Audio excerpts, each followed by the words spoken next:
بسم اللہ الرحمن الرحیم۔ روزوں کے مسائل کا سلسلہ چل رہا ہے۔ ہمارے بعض گھروں میں ایسے ضعیف، کمزور یا بیمار لوگ ہوتے ہیں جو روزہ رکھ ہی نہیں سکتے، اور نہ ہی کبھی آئندہ ان سے یہ امید ہوتی ہے کہ ان کی صحت ایسی ہو جائے گی کہ جس میں یہ روزہ رکھ سکیں گے۔ تو ایسے لوگوں کے روزوں کا کیا کیا جائے، وہ مسئلہ آج بیان کیا جا رہا ہے۔ ایسے لوگ جو بہت بوڑھے ہو گئے ہوں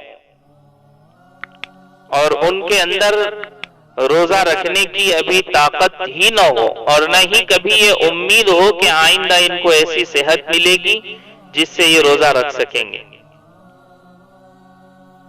یا ایسا بیمار شخص کوئی کہ اس کے صحت کے اثرات ہی نظر نہیں آتے، اب کبھی روز بروز اس کے جسم کی طاقت اور قوت کم ہوتی چلی جا رہی ہو، گھٹتی چلی جا رہی ہو،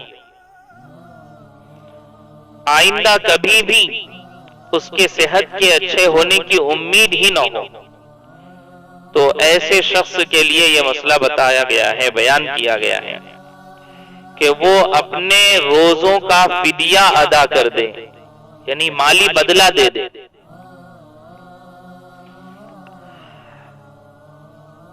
اب سوال یہ پیدا ہوگا کہ فدیہ کس کو کہتے ہیں؟ تو فدیہ کہتے ہیں صدقے فطر کے برابر غلہ دینے کو۔ صدقہ فطر جو 1.25 کلو گیہوں کی صورت میں واجب ہوتا ہے، اسی کے مقدار میں غلہ گیہوں دینے کو فدیہ کہا جاتا ہے۔ اور اگر یہ نہیں کر سکتا تو پھر اس کے لیے یہ بھی درست ہے کہ ایک روزے کے بدلے میں صبح و شام کسی غریب مسکین کو کھانا کھلا دے، شریعت نے اس کی بھی اجازت دی۔ تو ہر روزے کے بدلے میں ایک صدقہ فطر کے برابر فدیہ اس کو ادا کرنا پڑے گا، ہر روزے کے بدلے میں۔ 30 روزے ایسے گزر گئے بیماری میں تو 30 فدیے اس کو ادا کرنے پڑیں گے۔ شریعت میں یہ بھی اجازت دی گئی ہے کہ غلے کے بدلے اس غلے کی قیمت بھی ادا کی جا سکتی ہے۔ ساتھ ساتھ یہ بھی مسئلہ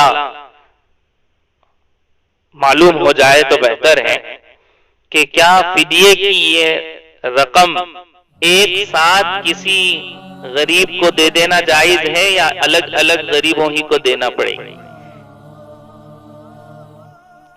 تو یہ بھی یاد رکھیں کہ کئی روزوں کا فدیہ ایک غریب کو بھی دے دیا جا سکتا ہے، ایک شخص کو بھی کئی روزوں کا فدیہ دے دیا جا سکتا ہے۔ اب رہ گئی یہ بات کہ کیا فدیے کا مال ہر غریب کو دیا جا سکتا ہے، چاہے مسلمان ہو یا غیر ہو، یا پھر اس کے اندر بھی کچھ شرائط ہیں، کس کو دیا جا سکتا ہے اور کس کو نہیں دیا جا سکتا۔